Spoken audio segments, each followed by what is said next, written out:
Now, I want to ask you about this. I know this is an issue you care deeply about and you've personally investigated in some of your writing, but there's a report in the Weekly Times this week on the steep cost of decommissioning wind farm turbines. Farmers hosting these wind turbines have been warned they risk losing their properties if they fail to lock in decommissioning costs in their lease agreements with developers.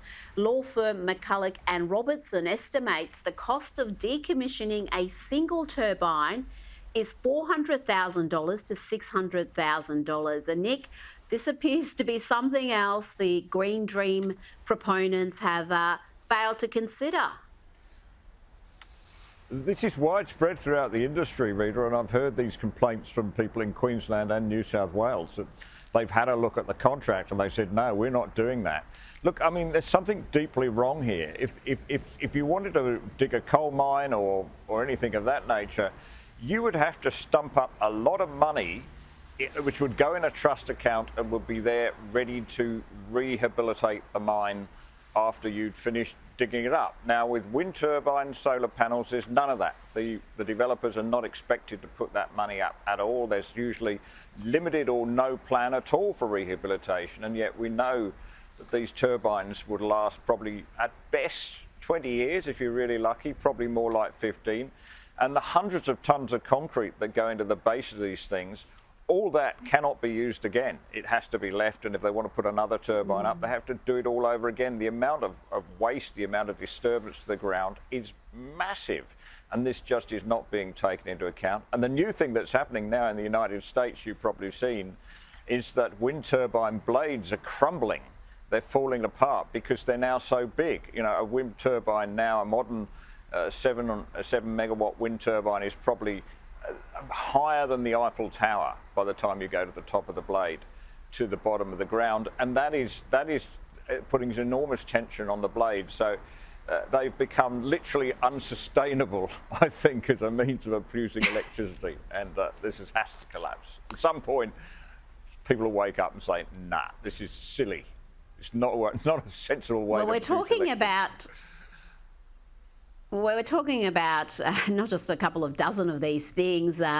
Just in the west of Victoria, the Liberal MP Richard Riordan told the Weekly Times there are around 1,300 of these turbines just in Victoria's west, and the cost would be around $650 million to decommission them in today's dollars, and it's obviously going to be a lot more into the future.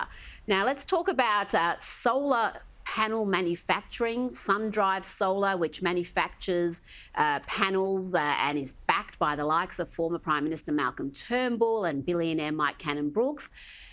The reports, Nick, they're getting ready to cut up to 35 jobs. This is despite the company signing a deal with AGL. And this deal was signed after the federal government announced $1 billion in subsidies and grants to promote Australia's solar manufacturing industry. And even with that market manipulation, Nick, it seems like these companies are not thriving. Well, some of them certainly aren't. Yeah. This future made in Australia plan, Rita, it's a kiss of death for any business. I would not take any money from the Albanese government.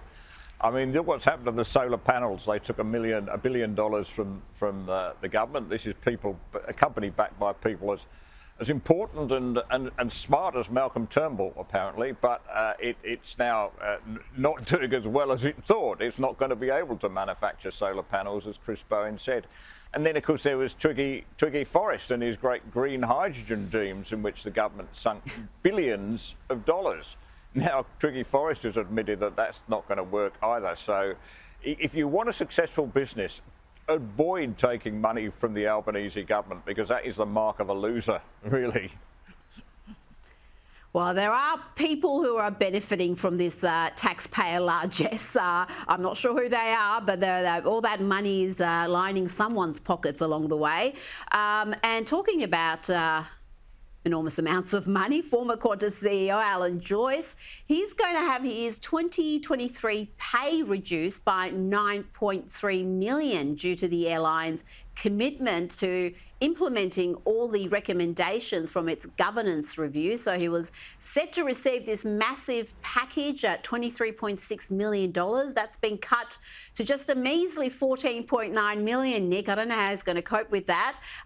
Other executives will have to take cuts as well. It's, I've got to say, not a great surprise after the way he left the airline. He had the $120 million settlement with the ACCC. There's still federal court judgments to come on the illegal outsourcing of ground handling workers, and just the reputation of the company with the political fights it's got itself involved in, completely unnecessarily alienating segments of its customer base.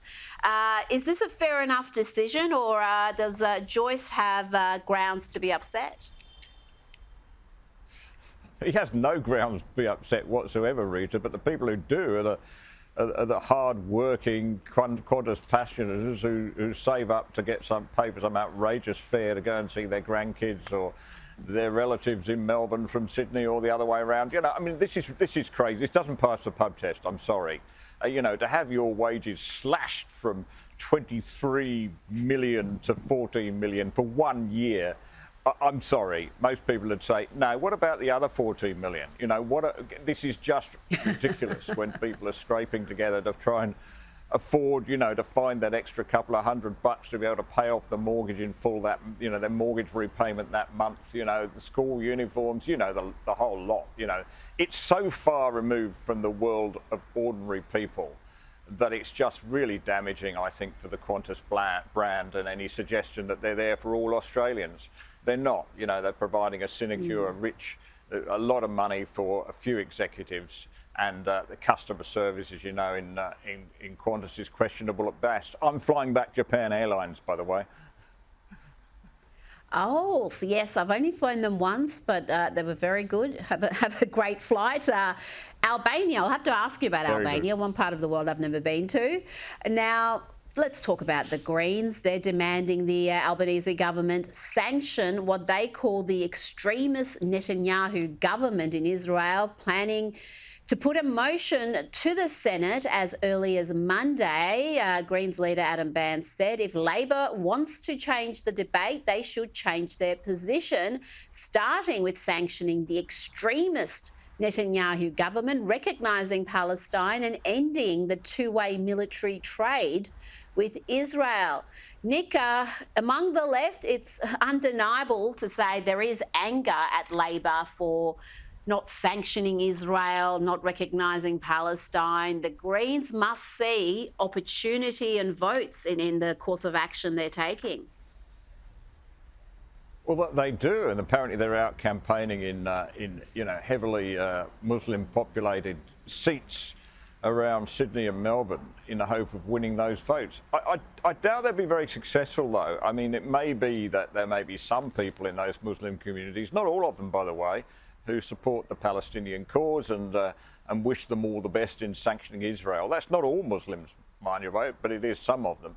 But when they look at the rest of the Greens' policies on say, you know, taking guns away from police and tasers away from police and all this sort of extreme LGBTQ stuff amongst a community that really, by and large, didn't even support gay marriage, I don't think there's going to be much sympathy for them at all. So I think they're really just fighting for a handful of inner-city votes with Labor, and good luck to them if that's what they want to fight over. Well, it's going to be very interesting how that relationship develops because, yes, they may be on the same page with segments of the Muslim population when it comes to Israel's war with Hamas. But like you said, the rest of their agenda is not going to be embraced, particularly their endless culture wars, their positions on things like trans policy, what should be taught in schools, all of that would be, wow, for the people they're trying to appeal to, any sort of awareness of the Greens' positions in those areas is going to see them put at the very bottom of the vote. They're not going to be backing people who want to teach their children pronouns and support young people being able to access puberty blockers and other treatments. Just on that issue alone, and there's a bunch of others we could be speaking about. Nick Cater, thank you so much for your time. Enjoy Albania.